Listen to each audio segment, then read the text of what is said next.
everyone, and welcome back to my channel. Last week I explained the difference between a last will and testament and a living will. If you're interested in that video, I'm going to leave a link in a card up above. This week we are going to continue with the estate planning series and dive deeper into what a last will and testament is and why it's important for all adults, no matter what stage of life you're in or your level of health and physical fitness.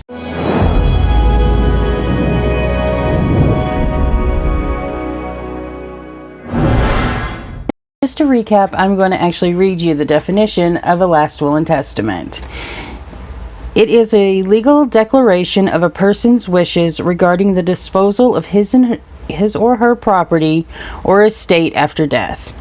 It is a written instrument legally executed by which a person makes disposition of his or her estate to take effect after death. This video is going to focus on Indiana and the United States. Countries outside the United States have their own laws regarding succession. For more specifics for your situation, it's always best to speak to a legal representative. Contrary to popular belief, a will is not just for the elderly and the wealthy. They are designed to protect anyone's wishes, no matter the size of their estate.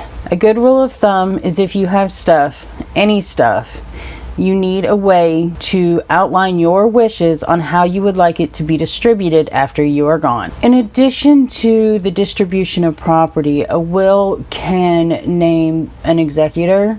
It can also name guardians to any minors and their property. It can create trust for children and other young beneficiaries. It can also forgive debts, and the list of advantages are endless.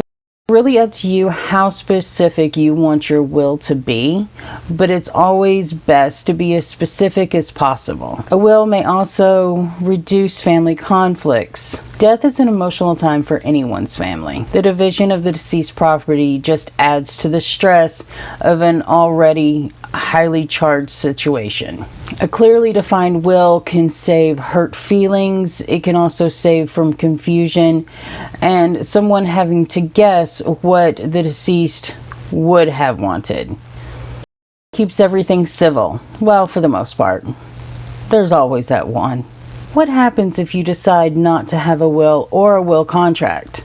Well, in short, chaos. Depending on the size of the estate and the temperament of the family of the deceased, there can be some serious issues arise if there is not a will or a will contract to help outline the deceased wishes. Going forward, we are not going to include will contracts in our discussion because the listed beneficiaries of those contracts will be intact whether there is a will or not. What is a will contract, you ask? Well, according to an article published by Purdue University's Expert Review, a will contract can include trusts, pensions and other retirement plans, joint ownership with a right of survivorship that is mostly seen in real estate transactions, and any other assets you have that has a beneficiary form. Anything outside a will contract is subject to your state's interstate succession laws.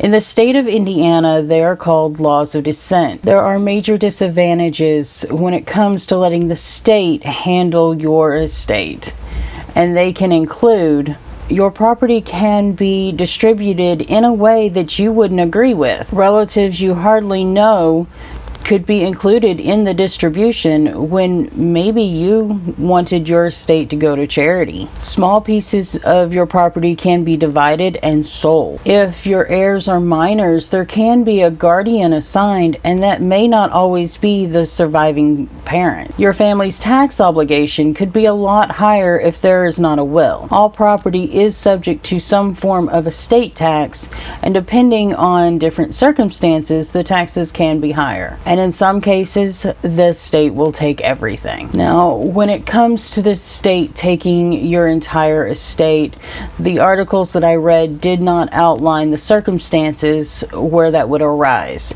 However, it is always best to have a will, or at least be under the advice of legal counsel, so you can avoid that. Having a will or a will contract is vital. Your family, friends, and other loved ones do not have to guess of what you would have wanted, and there is not going to be a risk of the state stepping in and possibly taking everything. The rule is to have your first will drawn up the first time you get a real job or an adult job, or when you start your own business. Basically, have your first will drawn up when you start taking on more adult responsibilities. This way your assets, no matter how little you have, will be protected and distributed the way you see fit. As always, you can find blanks online that can get you started, but it is always best to speak to an attorney so you can have a will customized to your stage of life and your needs. Just remember, your last will and testament can grow with you. You can change, amend, throw out, and start over as many times as you need to during your life. Remember, the only time your will is permanent is when it has to be executed. If you found this video informative and would like to see more in my estate planning series, click the subscribe button and don't forget the notification bell so you are alerted every time I upload a new video. And if you enjoyed this content, hit the like button. Next week, we are going to continue the deep dive into last week's video when we discuss the importance of a living will and how it can protect you when you can no longer direct your medical team. I hope you have a great week, and I'll see you next Sunday.